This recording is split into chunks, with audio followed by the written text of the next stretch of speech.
So in the last section, we were operating at a sort of 35,000 foot level.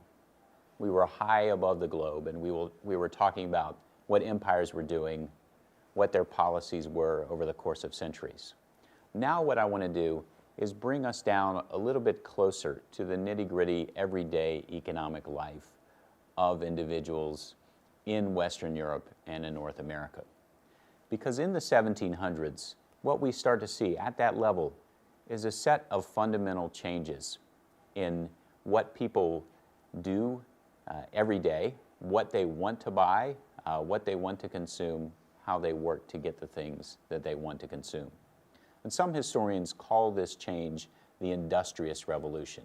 It's not the Industrial Revolution, not yet, but it is one important precursor to the Industrial Revolution.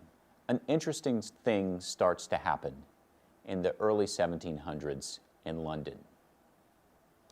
People start to see returning planters from the West Indies, Jamaican sugar magnates driving around town in extremely expensive carriages, decorated with all sorts of gold leaf and that kind of thing. And some of these West Indies nabobs are actually literally buying seats in Parliament. This is new money, and it's publicly displayed money in the form of the seats in Parliament that they buy and the carriages in which they ride.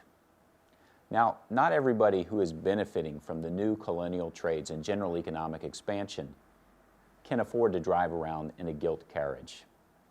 But they can do other things that perhaps their parents and grandparents couldn't do, and they can buy things that perhaps they couldn't buy.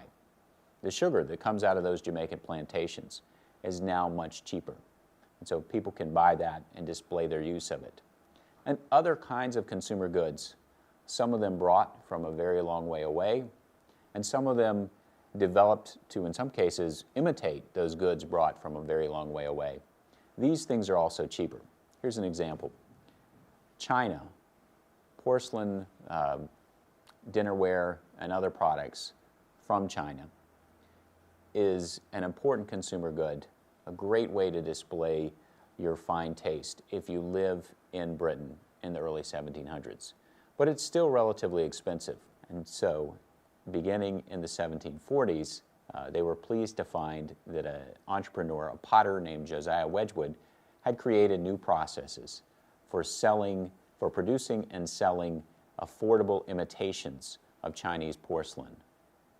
The availability of these new commodities and their increasing affordability convinces many people in Northern Europe to change their patterns of work, the way in which they earn money. Many of them began to work longer hours and to work at different activities than the activities in which they'd labored previously. For instance, in many English towns, families turned their homes into little textile-making workshops. Sometimes working late into the night, they take wool which they borrowed from a merchant, and they spin it into thread and then sell it back to the merchant. Or they borrow thread from the merchant, and then they weave it into textiles and do the same thing. This allows them to make extra money, which they can then use to buy some of the newly available products, from sugar to porcelain to coffee, all kinds of other products. Now, the little picture that I've painted might seem like a little picture, but it actually encapsulates a lot of important changes.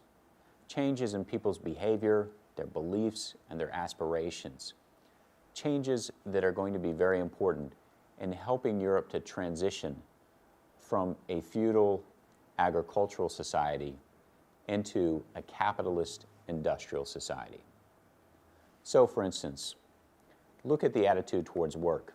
Instead of working just enough to survive, because economic growth is very slow, and so there's not much point in aspiring to accumulate a lot, families are aspiring to do more. They're aspiring to get higher incomes, because now it's possible to get higher incomes. And if you have a higher income, you can buy things that you want with it, instead of just buying the necessities of life. There are other changes as well. Now, more and more of the week and more the day is seen as time for work.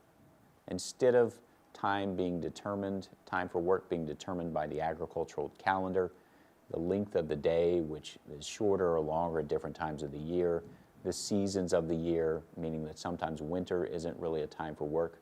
Now the entire year, and potentially with artificial lighting, the entire day, all 24 hours, could be time for work. So there's a change as well. And in order to work more, you have to change your habits as well as your attitudes. So less alcohol, more coffee and tea. Fewer depressants, more stimulants. That's also an important change in European culture.